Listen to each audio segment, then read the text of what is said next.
there. Okay, so hi everyone, my name is Tian, and today we're going to look at one of the very basic and elementary theory in translation studies. So first of all, this background, this picture, is a picture of the Babel Tower. If anyone of you is familiar with the story in the Bible, you will know that at the time, like, the people want to build a tower called the Babel, and the god is really angry, so that he separate everyone in different regions, talking about different languages, and that is when translation come into being, because everyone is just speaks like different languages. Then there's the need for translation. So this is today's course outline. First, we will going to have a really brief understanding of what translator and interpreters are, and then we'll discuss something about translatability and intranslatability, and finally we will go through the Scopus theory and the functional approach. So first of all, what is a translator? This is a pretty interesting topic. So first of all, this touches the idea of the machine translation, which probably will get into in the following courses, but not now. But most of the time, the society regards translators as this, listening to one speech and delivering the speech with sound. But that seriously we call it an interpreter rather than a translator. So what translators do is actually this. So you deal with text. Like now you deal with the text on the computer. So there are a lot of software that might help you to increase your working efficiency, but basically you deal with the text. So then, talking about translation, one of the very core issues is, are texts translatable?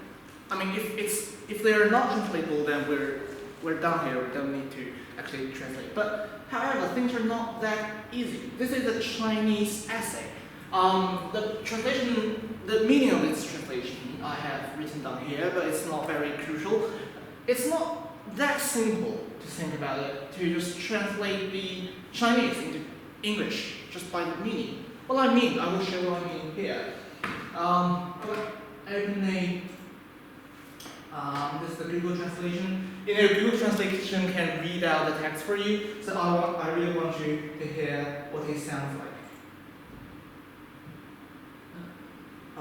It is down.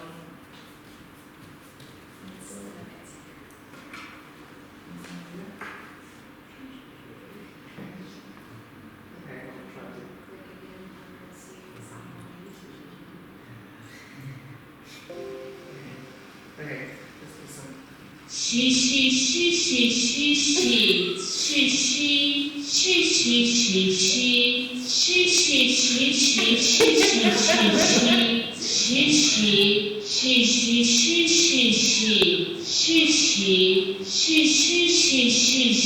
Okay, just give you a really interesting idea of what the whole text is about.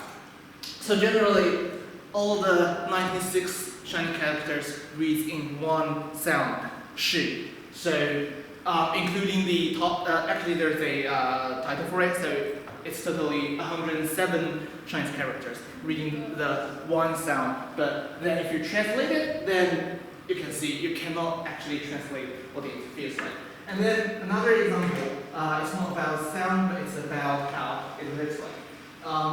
So if you can see here, so this is a Chinese toy writing about the war. If I have to translate this, then every character reads a soldier.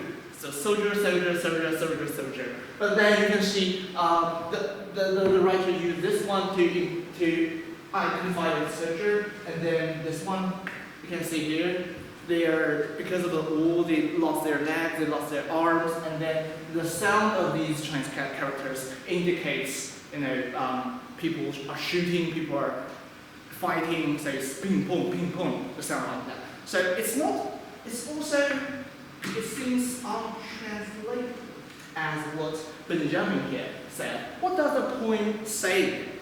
Neither message nor statement is essential to it. However, a translation that seeks to transmit something can transmit nothing other than a message. That is something inessential.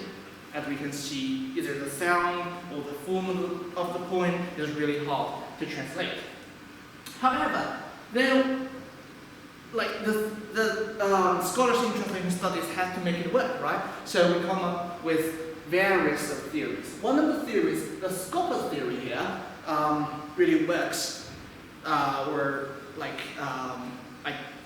indicate what a translator should do. So a key thing of this theory, Christian Moore, who wrote this very ingenious book, translating as a purposeful activity. If you're interested, you can read her book. And this is like last term she went here